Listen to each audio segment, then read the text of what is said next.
February 18th, 2020, meeting of the Douglas County Board of Commissioners will come to order, and we're pleased to have with us this evening Elder Rudy Wilson from Daystar Tabernacle with us to lead us in our invocation. After the invocation, please remain standing for our pledge to the flag.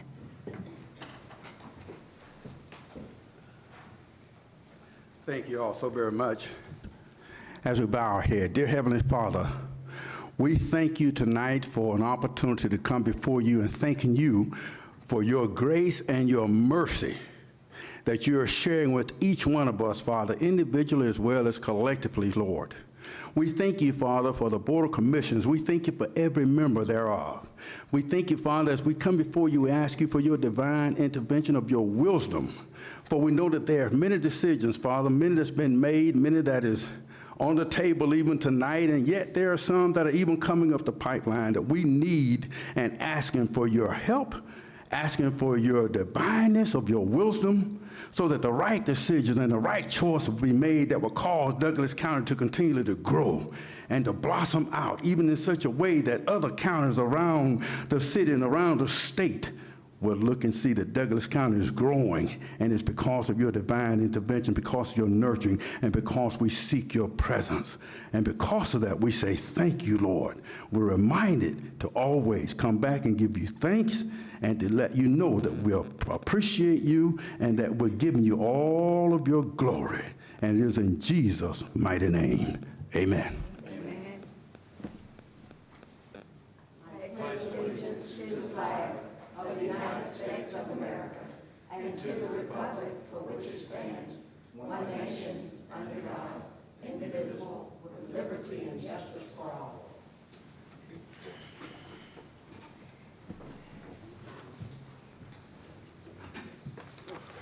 Thank you, Elder Wilson, for being here, and thank you so much for that powerful prayer this evening. And we appreciate what you're doing at the Daystar Tabernacle. Appreciate you so much for being here. Good evening to the citizens of Douglas County. We value your voice and appreciate your participation in county government. Clerk, did we have anybody sign up tonight? So we have no one signed up for public comment tonight. So with that being said, I'll move straight to the approval of the minutes. Board of Commissioners, you have the commission meeting minutes of February 4th, 2020, and the work session minutes for the meeting of February 3rd, 2020, and the executive session minutes of February 3rd, 2020. Are there any corrections, additions, or deletions that need to be made? No. Being none, the minutes stand approved as presented. Board of Commissioners, we'll move right into our new business tonight. We have tab number 4, which is appointment of Correa Burns Falker and Charmaine DePass, Dorcia Simmons, and Marjorie Stansel to the Douglas County Travel and Tourism Board effective March 2nd, 2020. Do we have a motion to approve these appointments? So moved. Second. We have a motion and a second. Any discussion about any of these appointments? Yes, Madam Judge. Oh, okay. Can you repeat the names again? I hope I pronounced Correa's name. I know her, but I hope I'm pronouncing her name correct. Commissioner Mitchell, can you help me? Correa. I don't want to ruin her name. Okay. And she's a friend of mine. I don't want to. Correa Burns Falker, Charmaine DePass, Dorcia Simmons, and Marjorie Stansel.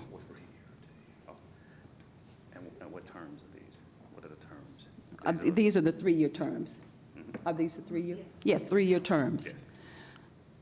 So we have a motion and a second, and we had your discussion. Any other discussion? We have a motion and a second. Board of Commissioners, please prepare to cast your votes. Just 1 second. Okay.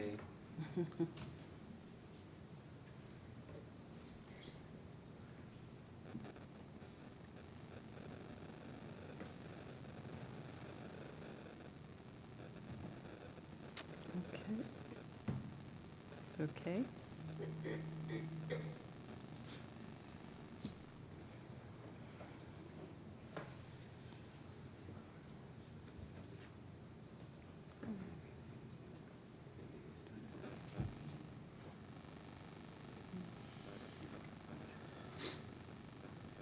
We have a 5-0 unanimous vote and the motion carries.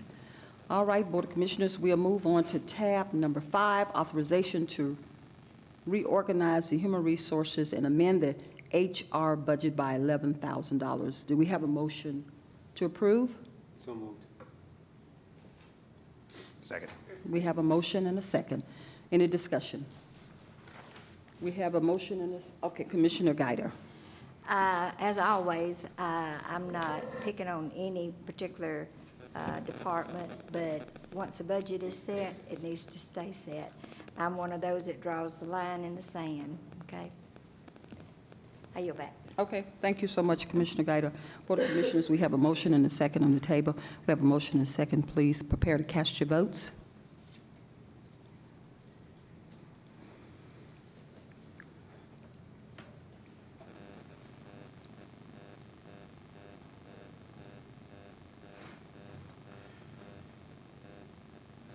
We have a 4-1 vote, and the motion carries 4-1. All right, we're going to move on to tab number 6, which is a business item, authorization to solicit bids for the 2020 Tax Anticipation Note 10 in the amount of $25 million, and authorize the county's financial advisor, Terminus, to assist in facilitating the transaction as recommended by the Finance Committee. Before I call for a motion, I've asked our CFO to come up tonight and just give a small presentation. I asked her to go deep, take a deeper dive. I know yesterday we talked about, in terms of comparison, we had 2 areas, which was Fulton County and Cobb County, and I believe DeKalb, and that was like apples to oranges, according to some of my colleagues. So what I wanted to do, I asked her to take a deeper dive and look at the analysis from things that happened, particularly to Douglas County, in terms of our percentages, and also the TAN amounts that would have been drawn down over the years, and also the size of the budget. Jennifer, take it from here. Sure. Again, just to kind of recap, a TAN is a tax anticipation note, and it's just that. It's a note that we borrow, anticipation of future tax revenues for this year, future tax revenues that we're going to be receiving this year. As I stated in the work session, just to kind of give you a recap, from January through September, we receive about 5% of our revenue or our receipts every month. So that means that we receive about 45% of our revenue or receipts from January through September. Our disbursements are more, they're smoother. They're around 8% a month, and so for a 9-month total, we're at 72%.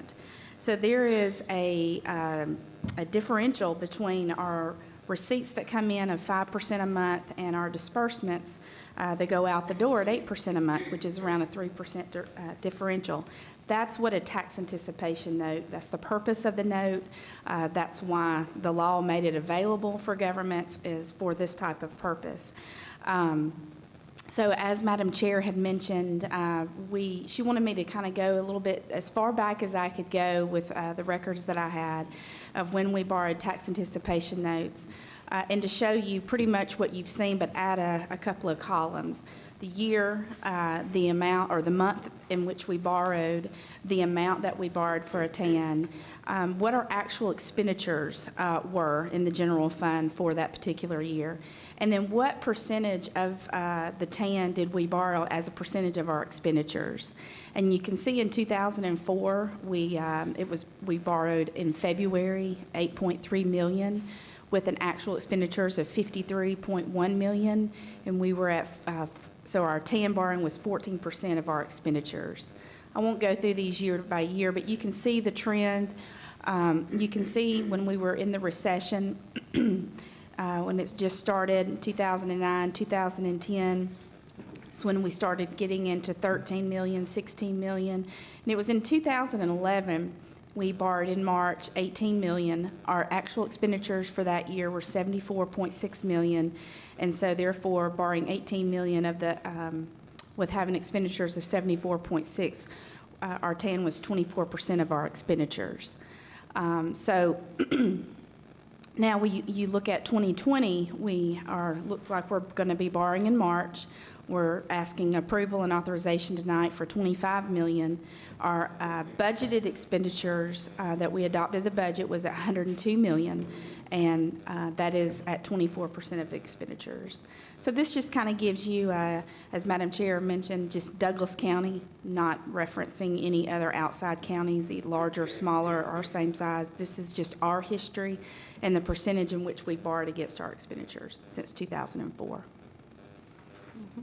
Any questions for Jennifer Hill before I call for a motion? Vice Chairman Robinson? Yeah, I'll just make my statement. Thank you, Jennifer. You know me, I like historical, and this is good information. Usually I'm a 10-year window type of guy, but this is 20 years historical. It goes back, 2 chairs, that holds the office of chairmanship. And it provides some good insight. And I'd encourage you guys to share this publicly. Because sometimes, the numbers don't lie, but if you just talk about one part of it and you don't look at the whole thing, things can get misconstrued. And so I appreciate the integrity of the numbers, and that this current year is not an anomaly. It's not a one-off. And it's based on the situation. But here's my question. So we're borrowing $25 million, correct? Correct. All right, just one more time. What would be the use of the excess above and beyond, like that little, what the law allows us to do? Just one more time, let's talk about that again. Sure. Uses of the extra. The law allows you to borrow your maximum cumulative deficit plus up to 5% of your prior year expenditures. So for us, right now, we were going to be sitting at around $26.5 million. We vetted this through the Finance Committee, and we made the recommendation to borrow, our maximum cumulative deficit was $21.8 million, so say $22 million, and we recommended that we borrow $25 million. That extra cushion is for unforeseen expenditures or emergencies, just in case any kind of natural disaster happens, a flood that we know happened in 2009, as well as just some things that we don't have control over, being, let's just say if, the people made their tax payments a little bit later than they normally did, which what happened last year. Out of our control, at the bank sent their money to the tax commissioner about a week or two late, which affected us, around $8 or $9 million from one year to another within a 2-week gap. So that's what that is for any kind of hiccups or anything that we did not plan for or did not budget for. I got it. I got you. So one more question. So I'm looking through this historical, and one thing I would add for this report, it would have been great to see the fund balance that correlates to that, to see how that correlates with your cash. So that's just an FYI. Okay. To add that, not as a condition. 2007. I think it's, am I reading this right, 2007? Yes, you are.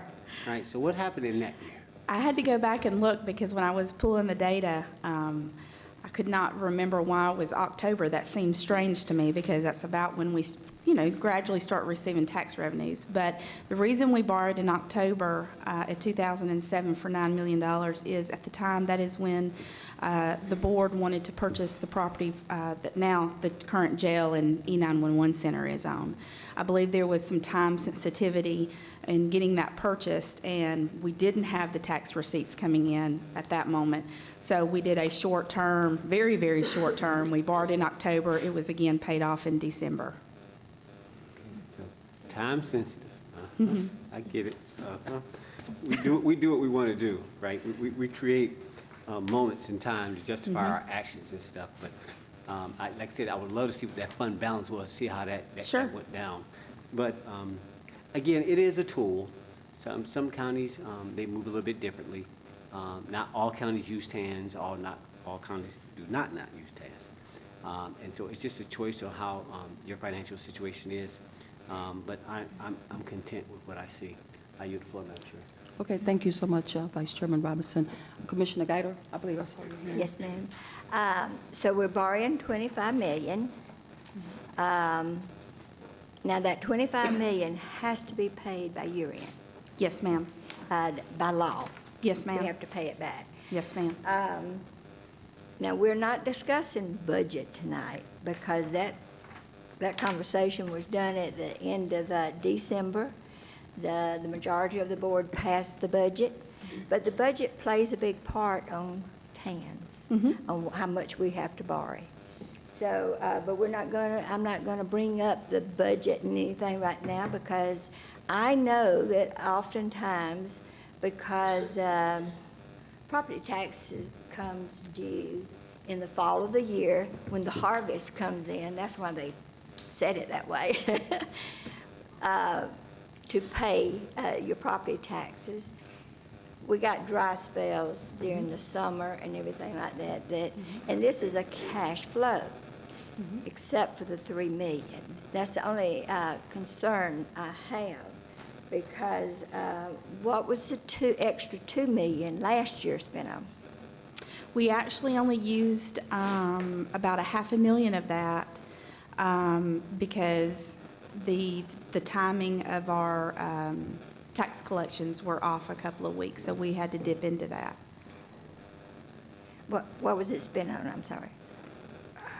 Well, Just I overall think it's operations. Some CSB wasn't part of it for the community service? Yes, the budget was amended, to amend the budget for the contribution to CSB. But there was other things too, I can't remember what it was.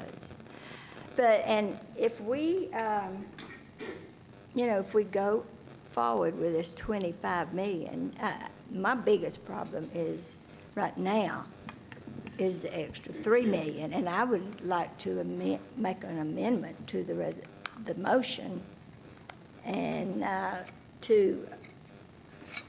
the 3 million cannot be used to increase the budget on discretionary items except when absolutely necessary for the operation of the county. And I would like to add that motion. Add that to the motion, I guess. Makes sense to me. Finance Director, Chairman.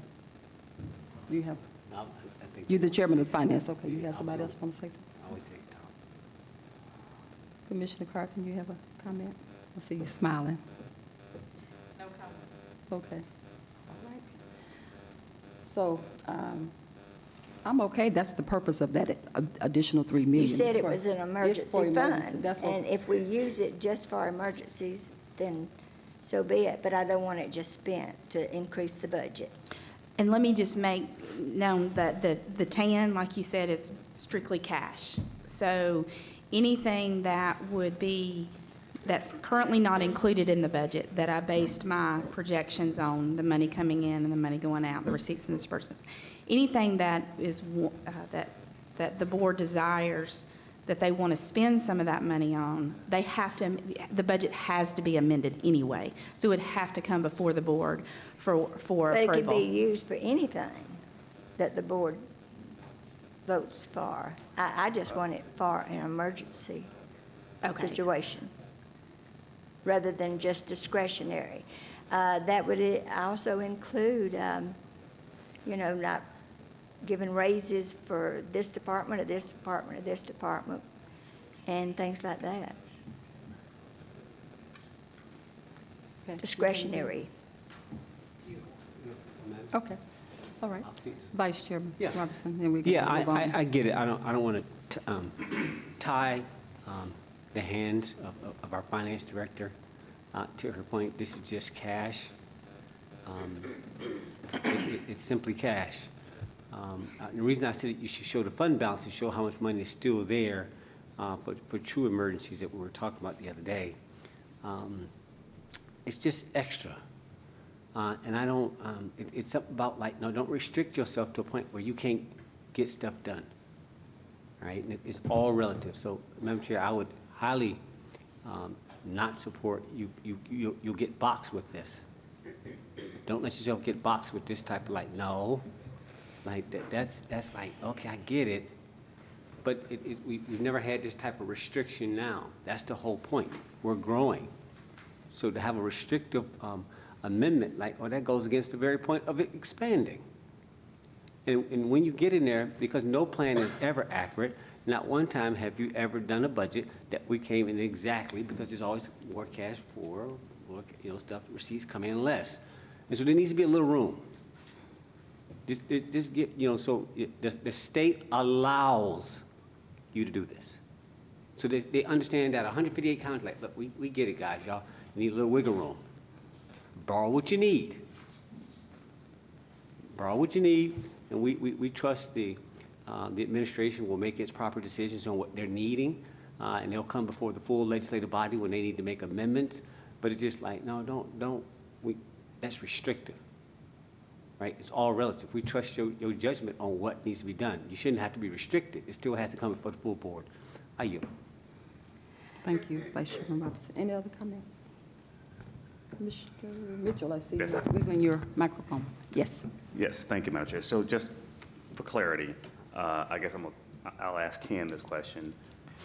Could we or should we or can we do that? Or can you restrict TANs? Or please help me understand that side of what that looks like first, and then I've got my question I'll ask. I'm going to answer this in Okay. two separate ways. Okay. As far as any potential award of the TAN, whoever you contract with to issue this money, there won't be any restrictions, otherwise they won't loan it because they don't have a way to police it. The contract's going to be a straight borrow with a payback and repayment terms by the end of the year at whatever rate, invested or reinvested at whatever is negotiated and approved by this board. Technically speaking, what you do with that money is up to this board through its finance folks making recommendations on how you spend as each item comes up by vote of this board, if that happens to be the case. So as a technical standpoint, the borrow is separate from how you spend the borrow. How you spend the borrow is up to this board making policy decisions along the way. If you had a policy decision that a policy basis for restricting the funds, they technically could be undone because the whole reason for a TAN is for emergency spend that all Jennifer and finance can do is calculate the need, but they don't know what category it fills at the time it comes up, I guess.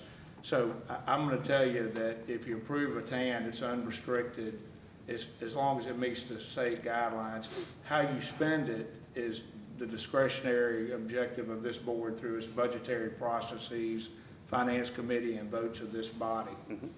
Okay, so, all right, and my other question, I guess, Jennifer, enlighten the citizens that there has been a time where we borrowed, and because of how we set those funds aside until we use them, that it accumulates dollars and cents. And once that's all said and done, sometimes we come out in the plus, depending upon how much we borrow and what rate we borrow for. So can you just elaborate that? Sure. Yes, we are allowed to, when we receive the TAN proceeds, we turn right back around and we invest them. Correct. Until and they're pretty liquid investments. We don't want to tie it up. Right. Into anything long-term, one, because it's a short-term note. Right. But we do reinvest them. Right now, the best investment vehicle that we have is through the state of Georgia called Georgia Fund One account. Last year, we had an inverted curve, yield curve, meaning that short-term borrowing rates were higher, were lower than right. long-term. And therefore, our reinvestment rates were also attractive. And we were actually, out of the 9 months that we invested last year, 6 of those months, we actually had a higher yield on our investment. Of course, we were drawing down on the funds too, so it wasn't a one-for-one, but we did have a higher yield on our investment than we did on the borrowing. And we're allowed to do that. We have to meet certain spend-down requirements, and we have to calculate at the end of the day the arbitrage and rebate any amount extra back.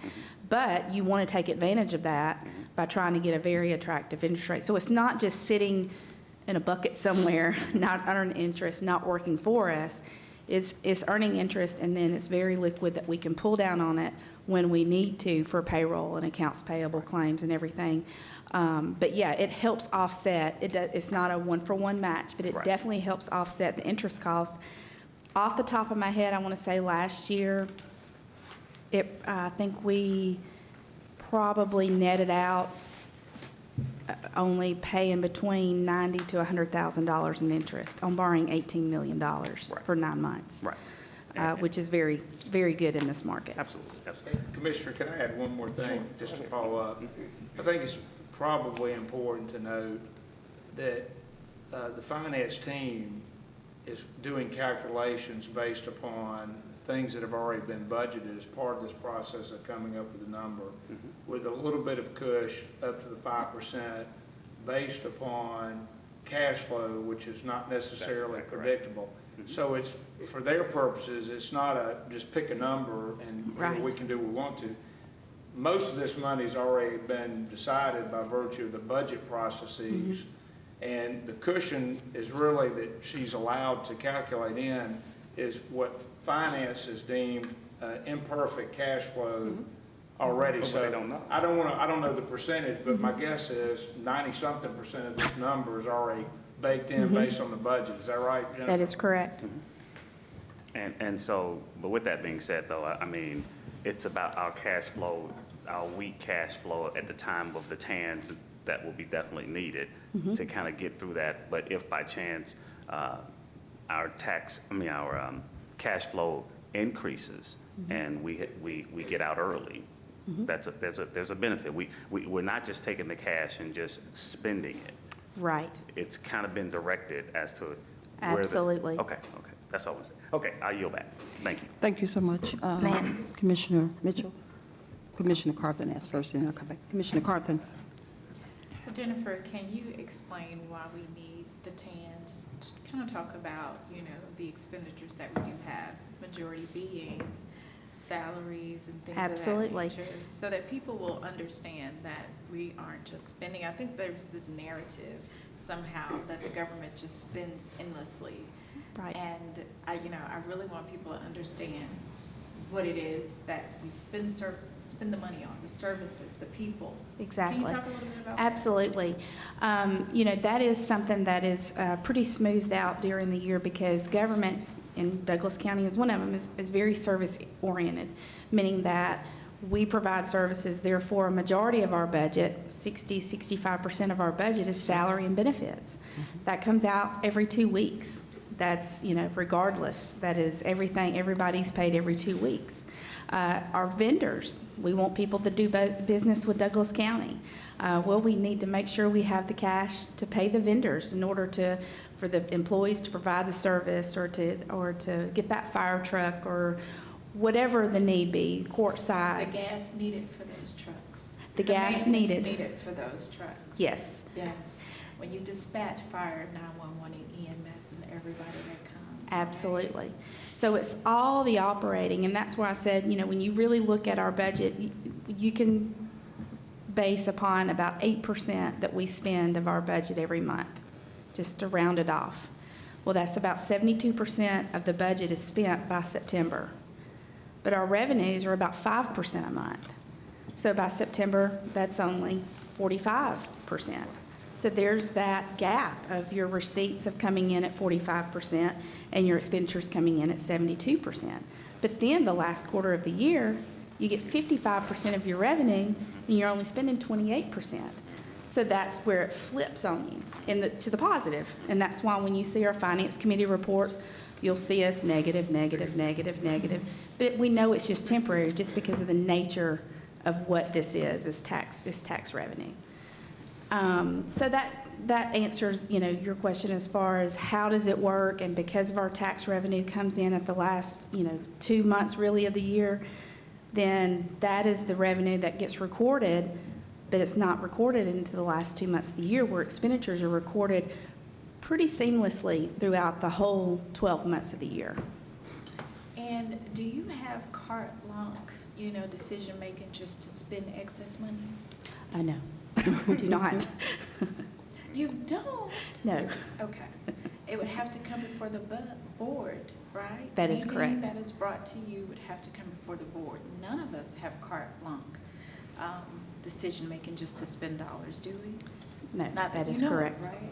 Yeah, so I just want to make sure that we have this narrative correct, that, we are transparent, we're above board, we're doing what is needed in order to make sure that this county is moving forward, correct? Correct. So that's why everything we do up here is brought before the public, and each one of us has a say into a vote, because we want it to be transparent, and we want the citizens to know how we're spending their tax dollars, our tax dollars as well. And we want this county to be progressive, positive, in the positive and not the negative, and this just helps us Yes. in the long run. So, Absolutely. but I thank you for that. I yield, Madam Chair. Thank you so much, Commissioner Carthen. Commissioner Guider? I'm sorry. Yes, and just a couple of things. If, normally, we would have a contingency of close to $1 million. We have one of $500,000 this year. It's Because 260. 260, Mhm. 260, Mhm. and that's for rainy day funds, or emergencies. We normally have a capital transportation, well, 3 years ago, we had capital transportation fund unassigned balance of about $3 million, and now we got 100 and something thousand. And that's for roads like, I remember in the flood of 2009, where a subdivision, their entryway was just washed out, and they were captive for 2 or 3 days in their subdivision. We had to throw them toilet paper and things like that. But they couldn't come in, and they are out. But that's what the Capital Transportation Fund unassigned balance is for emergencies. Say we have a flood, God forbid, and it washes out a road. And that's what that money would be used for. But it's depleted now. So you're saying that this cash flow, if we have extra cash at toward the end of the year, and we have an emergency, we're going to spend that cash, that discretionary $3 million, because we don't have, that would normally go into the fund balance to build our fund balance at the end of the year. We have to use more funds. Now, the extra cash or the cushion that we're borrowing here doesn't have anything to do with the budget. But if we have the money on hand before the end of the year, then if an emergency comes up, instead of going to the capital transportation fund or the contingency fund, we have to use extra money and have to raise the budget for an unforeseen incident with a road or a bridge or something like that. You're talking about the excess that we're borrowing for the tax anticipation note, the $3 million excess? It's just handy. It's there in case of an emergency, where we used to have this emergency pot over here or this emergency pot over here. We don't have that anymore. Even when we So now we had- just have the cash that we have borrowed. It's accessible to us in case of an emergency. I think that it's actually two separate things you're talking about. When you talk about our contingency account in Department 190, that we used to have $1 million, then we have $500,000 this year, we have $260,000. That's budget. Even if we had $1 million in our contingency line item this year, let's just say hypothetically it was the way it was funded, that doesn't really play a role into we would have to borrow $1 million less in tax anticipation notes, because one is a budget and the other is cash flow.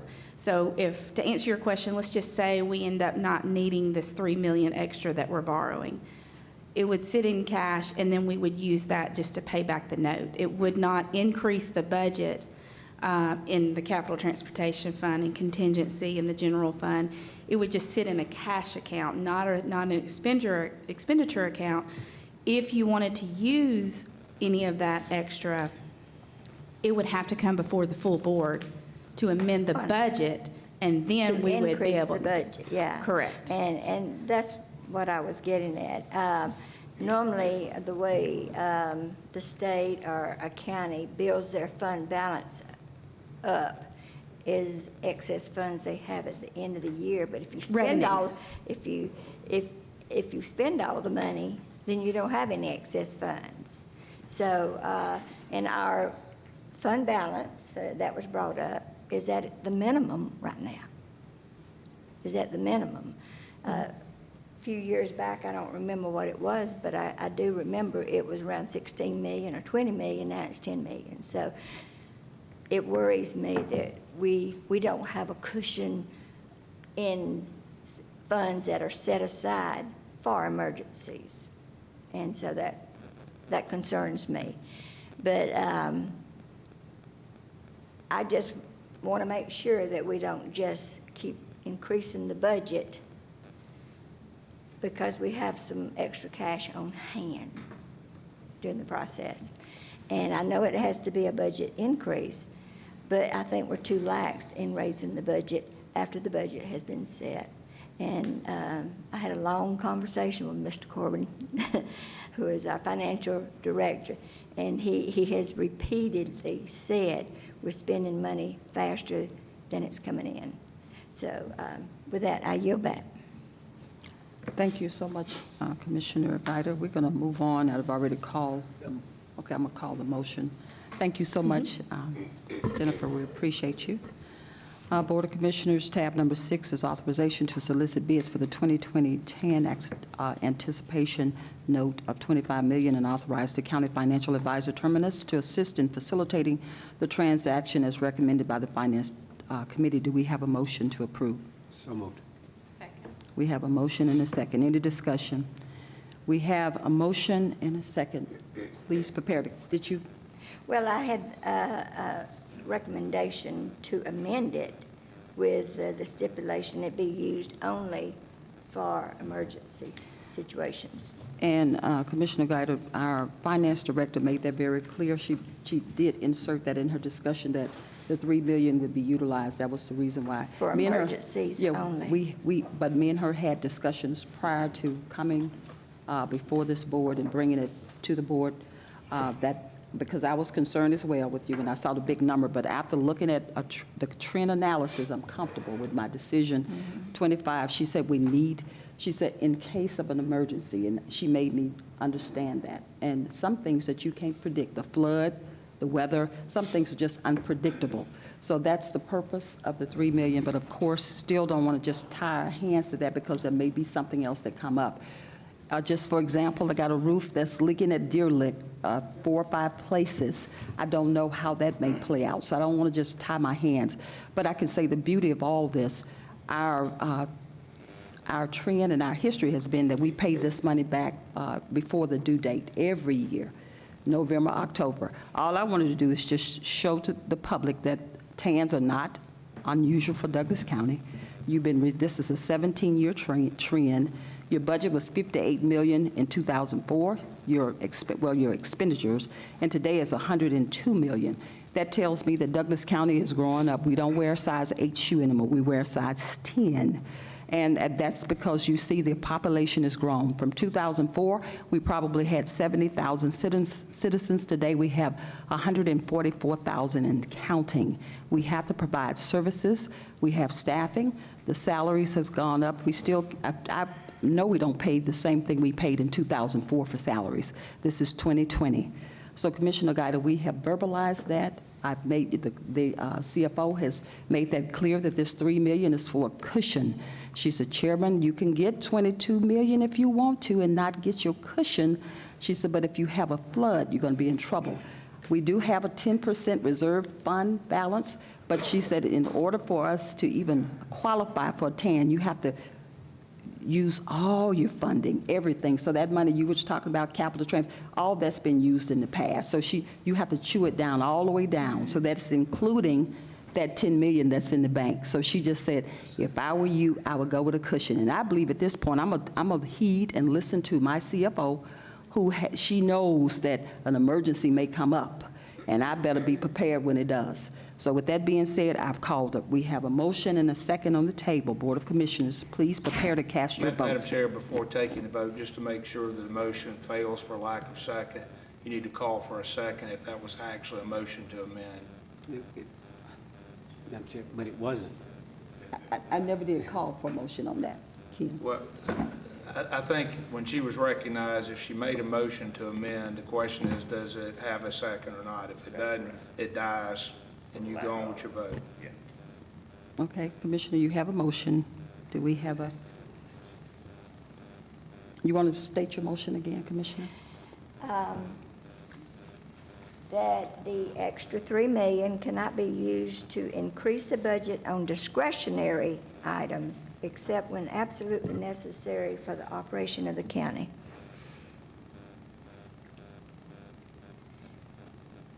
Is there, you need to call for a second. Okay, do we have a second?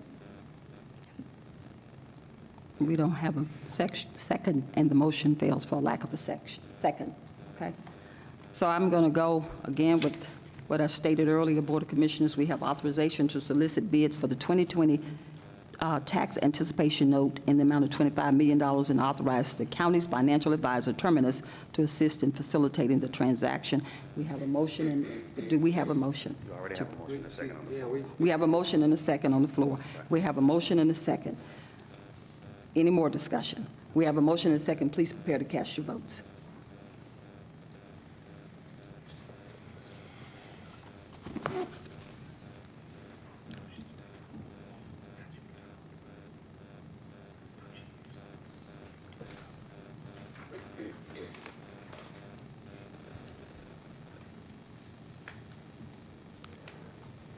We have a 5-0 unanimous vote and the motion carries.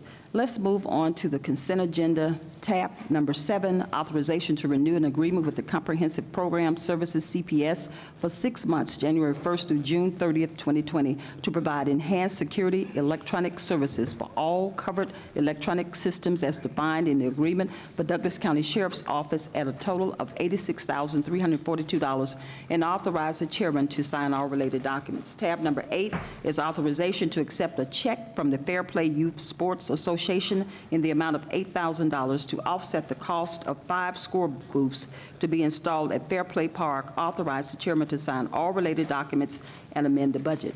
Tab number 9, authorization to accept grant funds from Georgia Emergency Medical Services Association reimbursable up to $9,500, and authorize the chairman to sign all related documents and amend the budget.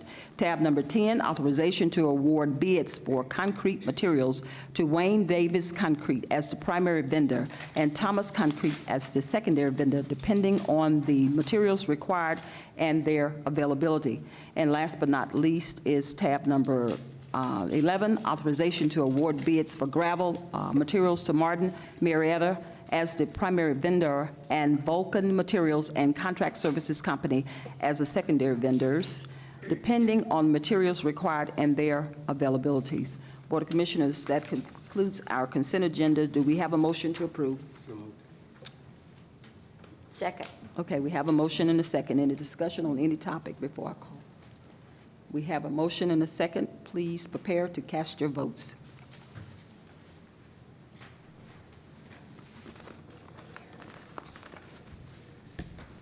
Wait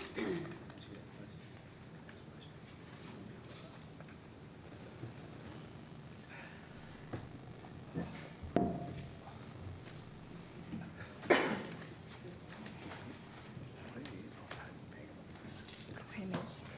I forgot to save. We have a 5-0 unanimous vote, and the motion carries, and that completes our consent agenda. Board of Commissioners, I know you had an opportunity to look at your expenses on yesterday. Do we have a motion to approve our expenses? Second. We have a motion and a second. Any discussion? We have a motion and a second. Please prepare to cast your votes. Okay, just hold on 1 second. Our clerk has notified me we need to just 1 second.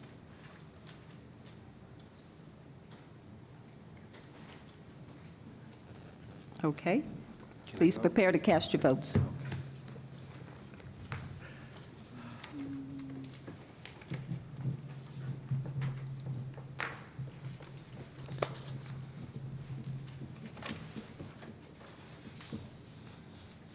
We have a 5-0 unanimous votes for the approval of our expenses, and the motion carries. So thank you, Board of Commissioners. Board of Commissioners, tonight we have our our Communications Director, Rick Martin, is not here with us, but however, Our own Tiffany Stewart Stanley, our Director of External Affairs, will read our announcements tonight. Thank you, Chairman Jones. Our announcements are as follows. The first announcement is join Chairman Dr. Ramona Jackson Jones and the Douglas County Board of Commissioners for the Douglas County Black History Month reception, honoring prominent Douglas County high schools, R.L. Cousins and Hutchinson High School, on February 19, 2020, at the Douglas County Courthouse located at 8700 Hospital Drive at 6 p.m. This event is free and open to the public. Please contact Dion Penn at dpenn@co.douglas.ga.us for more information. The next announcement is join the Douglas County 2020 Census Complete Count Committee at 11 a.m. at the Douglas County Courthouse for the Unite for Census Day on Saturday, February 29, 2020. We are encouraging all citizens and organizations to come out and learn more about the 2020 census and how citizens can assist with ensuring that Douglas County has an accurate count. For more information, contact T. Stewart Stanley at co.douglas.ga.us. And our last announcement is join us on Wednesday, March 4th, 2020 at 10 a.m. at Boundary Waters Park, located at 5000 Georgia Highway 92 North, Douglasville, Georgia 30135, next to the Aquatic Center for the groundbreaking of the new multi-purpose recreation center. This project is being funded by the 2016 SPLOST. That concludes our announcements for this evening. Thank you so much, External Affairs Director Tiffany Stewart Stanley.